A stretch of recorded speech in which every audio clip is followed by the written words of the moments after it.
وہ جب دل ان کا کرتا ہے وہ جنرل عاصم منیر صاحب سے ملنے بھی چلے جاتے ہیں. اور جنرل عاصم منیر صاحب کا تو مجھے پتہ نہیں، لیکن جنرل قمر جاوید باجوہ صاحب گپ شپ کے بڑے شوقین ہیں. یہ بار بار ثابت بھی ہو رہا ہے. لاہور آتے ہیں تو اپنے جو مرضی کے جو ان کے جو جرنلسٹ ہیں اور جو دیگر ان کے جو دوست احباب ہیں ان سے جب وہ ملتے ہیں تو 5-7 گھنٹے کی نشست ہوتی ہے. اور تو اور وہ اگر بریفنگ بھی دیتے تھے جب وہ چیف آف آرمی سٹاف تھے تو وہ آخری بریفنگ جو انہوں نے لمز میں جو طلبہ کو دی تھی وہ بھی تقریباً 7-8 گھنٹے کی تھی. تو لہٰذا ان کو روکنا ذرا مشکل کام ہوگا. آگے چل کے ہو سکتا ہے کہ ان کو ریکویسٹ کی جا سکتی ہے. اور سر ویسے بھی جس آرمی چیف جو ابھی مہینہ جمعہ 8 دن ہوئے ہو ریٹائر ہوا ہو اور 12 لیفٹیننٹ جنرل وہ پروموٹ کر کے گیا ہو، میجر جنرلوں کو لیفٹیننٹ جنرل کے عہدے کے اوپر پروموٹ کر کے گیا ہو، تو سر وہ بڑا طاقتور آدمی ہوتا ہے وہ اس کو بڑا زوم ہوتا ہے. تو لہٰذا جنرل باجوہ صاحب جو ہیں وہ ابھی تک پاور انجوائے کر رہے ہیں، تو وہ چھیتی کی طرح مندے نہیں گالو والے کسی دی بھی. تو یہ میں آتا ہوں اس بات کے اوپر کہ جنرل عاصم منیر صاحب کو بھی وہ رگڑ گئے جنرل باجوہ صاحب، اور وجہ وہی ہو سکتی ہے جو میں نے آپ کو بتائی کہ وہ سٹل وہ پاور کو انجوائے کر رہے ہیں. اور نواز شریف صاحب کو انہوں نے کہتے ہیں کہ ان کے بارے میں بھی کہا کہ ہم تو ان کو کہہ رہے تھے کہ اس انٹرویو کے نا 2-3 یہ جو پورشن آیا ہے اس کے 2-3 حصے ہیں. ایک یہ ہے کہ جو بات گھوم رہی ہے وہ نواز شریف صاحب کے گرد گھوم رہی ہے. اگر آپ غور سے اس کو پڑھیں تو کہ سوال پہلا یہی ہوتا ہے کہ آپ نے نواز شریف صاحب کو نااہل کروایا، آپ نے کروایا. انہوں نے کہا کہ جی تسی ججوں کو آپ لوگ کیا سمجھتے ہیں؟ جج تو پہلے متھے بیٹھے ہوئے تھے، اور یہ جو فوج ہوتی ہے یہ ہر معاملے کے اوپر جو ہے وہ ملکہ حاصل نہیں رکھتی. ایسا نہیں ہو سکتا کہ فوج کی دسترس میں ہر چیز ہوتی ہے، جج خود بڑی چیز ہوتے ہیں، یہ ان کا کہنا تھا. اور وہ کہتے ہیں کہ سپریم کورٹ کے ججز جو ہیں وہ پہلے سے متھے بیٹھے ہوئے تھے، اور جو میں نے تو کچھ نہیں کیا، ہم نے تو کچھ نہیں کیا، ہاں فیض امید نے اگر کچھ کر دیا ہو تو مجھے پتہ نہیں ہے. اب یہ فیض امید جو ہے نا یہ بڑا کام خراب ہے.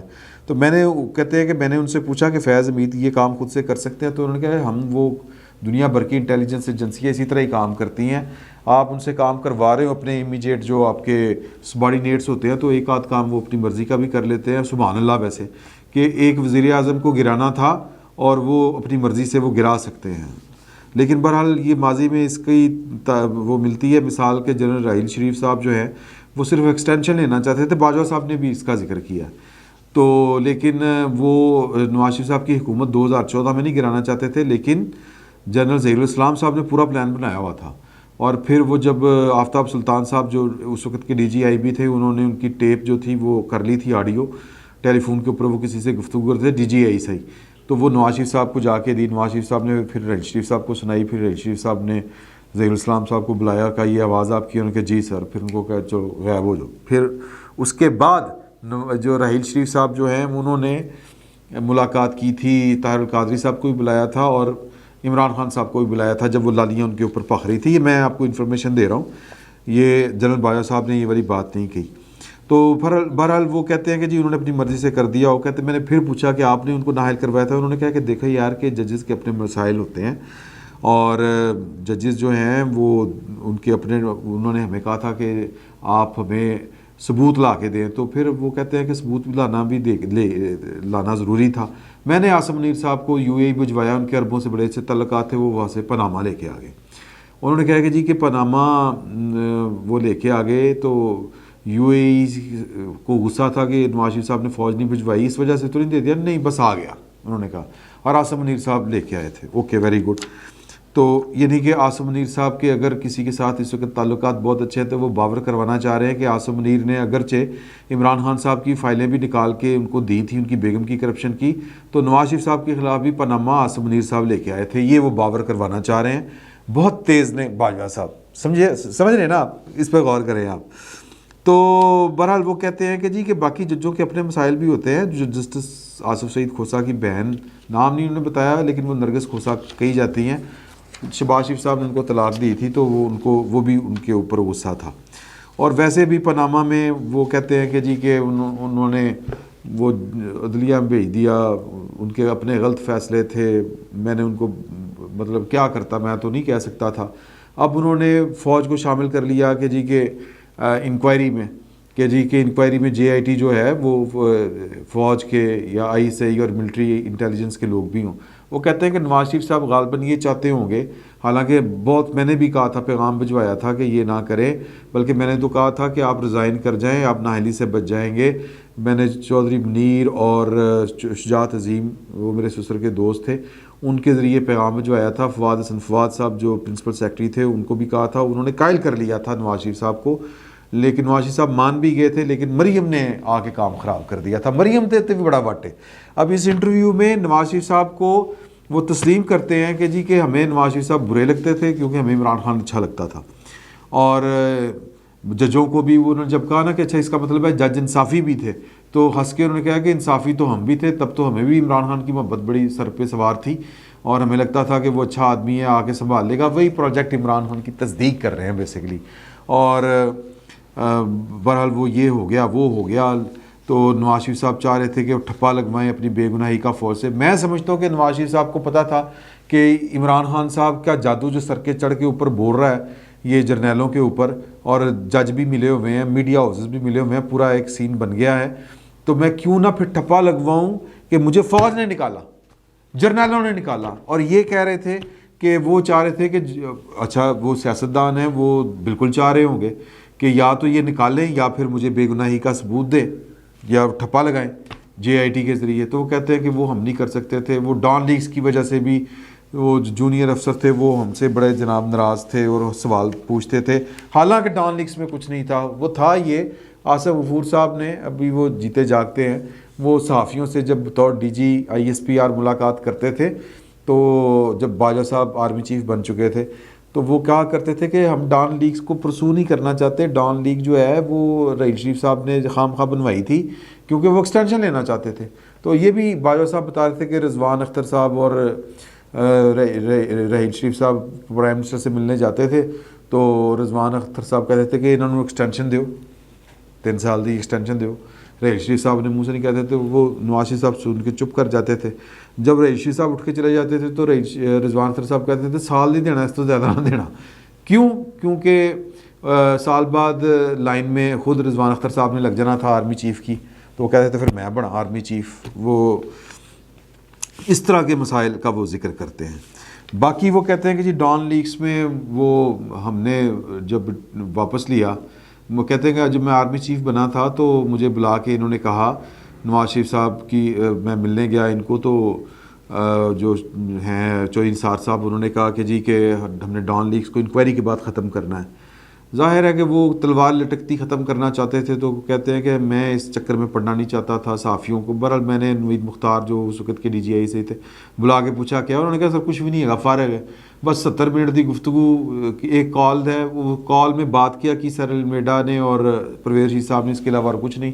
طارق فاطمی، پرویز شیخ صاحب، اس طرح کے ایک وہ راؤ تحسین صاحب، یہ نام آ رہے تھے۔ تو میں نے کہا یار مکاؤ، جو صحافی ہیں ان کے خلاف وہ کیا ہے اے پی این ایس کے سی پی این ای میں بھیجے معاملہ، باقی ان کے خلاف جو ہے وہ مان نہیں رہے تھے پرویز شیخ صاحب کو فارغ کرنے کے اوپر۔ بہرحال وہ مان گئے، وہ ادھورا سا نوٹیفیکیشن جاری کیا۔ میں نے انگریزی میں فون کر کے اس کو برا بھلا کہا کہ یہ ادھورا نوٹیفیکیشن کیوں جاری ہوا ہے آصف غفور کو، آصف غفور نے ریجیکٹڈ کی کر دی، اور میں پھر فٹا چلا گیا، پیچھے سے فون آ گیا کہ پرائم منسٹر صاحب ملنا چاہتے ہیں۔ اب مجھے لگے کہ جناب کام گڑبڑ ہے، وہ غصے ہوں گے، ناگواری کا اظہار کریں گے، لیکن انہوں نے کوئی ناگواری نہیں کی۔ بس اینڈ پہ جاتے ہوئے انہوں نے احساس ہی دلایا، اینڈ پہ جاتے ہوئے مجھے رخصت کرتے ہوئے باہر تک آئے اور استقبال بھی باہر آ کے مجھ سے کیا میرا، اور مجھے کہا کہ جنرل صاحب آپ نا غصے میں فیصلے نہ کیا کریں۔ میں کہا کام خراب ہو گیا کوئی، تو میں نے پھر نہ کہا کہ یار کہ پرائم منسٹر نے اب چائنا جانا ہے، تو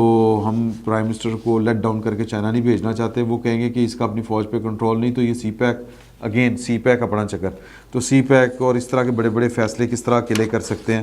تو میں نے کہا کہ جی کہ ہم واپس لینے لگے ہیں، تو پھر کچھ جرنیل بھی اور یہ حکومت والے، خواجہ آصف صاحب کا خصوصاً انہوں نے نام لیا کہ انہوں نے آ کے کہا کہ فوج اپنا کر کے کوئی کام واپس نہیں لیندی، آپ نے مورال ڈاؤن کرنا ہے، آپ کیوں ٹویٹ واپس لینے لگے ہیں؟ لیکن میں نے کہا کہ ٹویٹ واپس لینا ہے، تو پھر وہ ریجیکٹڈ والا ٹویٹ واپس لیا۔ پھر یہ آصف غفور صاحب کو لے کے وزیر اعظم کے ساتھ ملنے بھی گئے تھے، میرا خیال ہے کہ وہ سوری سوری بھی ہوا ہوگا، یہ اس کا انہوں نے ذکر نہیں کیا. تو اسی طرح کی باتیں ہیں ساری کی ساری. پھر وہ کہتے ہیں کہ جی آرٹیکل 6 لگانا بڑی غلطی تھی، آرمی چیف جو ہوتا ہے نا وہ فوج اپنے آرمی چیف کا بڑا لحاظ کرتی ہے، سیاسی جماعتوں کو سمجھ نہیں آتی. یہاں پہ بھی جو باجوہ صاحب ہیں وہ اپنا کیس جو ہے وہ پیش کر رہے ہیں کہ میرے تے نہیں آرٹیکل 6 لانا، میں اپنے 12 جرنیل لائے ہوئے ہیں، تو لیفٹیننٹ جنرل پروموٹ کیے ہیں میں نے 12 کے 12. تو وہ کہتے ہیں پرویز مشرف کو ہم نے پھر روکا، یہ بھی پریشر تھا. تو یہ چیزیں ساری ملا کے ہم نے ان کو فارغ کر دیا، ہو گئے.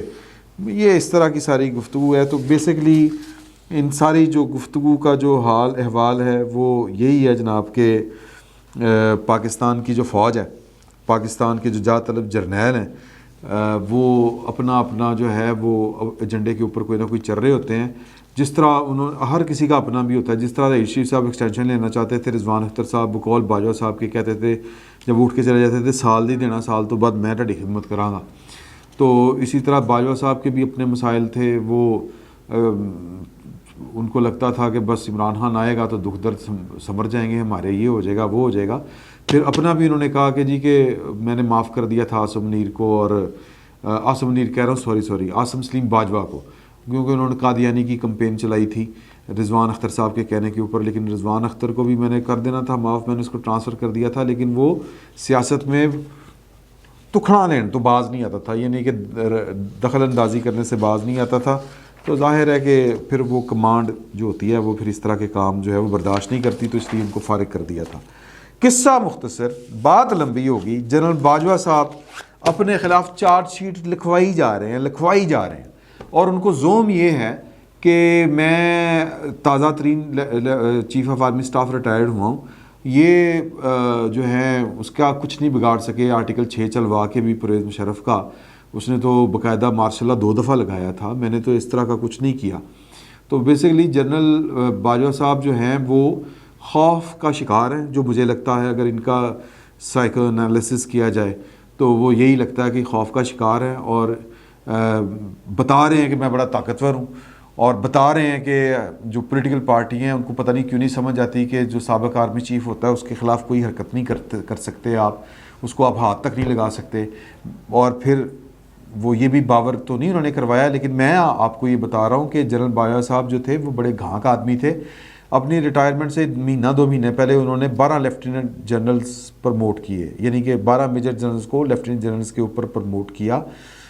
اور وہی اب اس وقت پاکستان کی فوج ہے ایک طرح سے.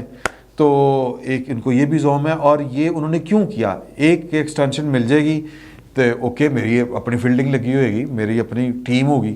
اگر ایکسٹینشن نہیں ملے گی تو یہ کم از کم مجھے پروٹیکٹ بعد میں کریں گے. لیکن میں گزارش یہاں پہ کچھ اور کرنا چاہتا ہوں. وہ گزارش یہ ہے کہ سر حالات کی ستم ظریفی جب اپنی کرنی پر آتی ہے تو انہونیاں ہو کے رہتی ہے. جو عمر طاہر بندیال صاحب ہیں ان کو بھی نہیں پتہ تھا، انہوں نے بھی کبھی بیٹھ کے ٹھنڈی چھاں میں یہ بھی نہیں سوچا ہوگا کہ اس طرح کے حالات کا ان کو سامنا کرنا پڑ سکتا ہے. پاکستان کی فوج کی کمانڈ نے، پاکستان کی فوج نے یہ بھی کبھی نہیں سوچا ہوگا کہ ان کو پاکستان کے دستور اور پاکستان کی پارلیمان کا سہارا چاہیے ہوگا. تو یہ حالات کا تقاضا ہوتا ہے، وقت کی ستم ظریفی ہوتی ہے، حالات کا جبر ہوتا ہے.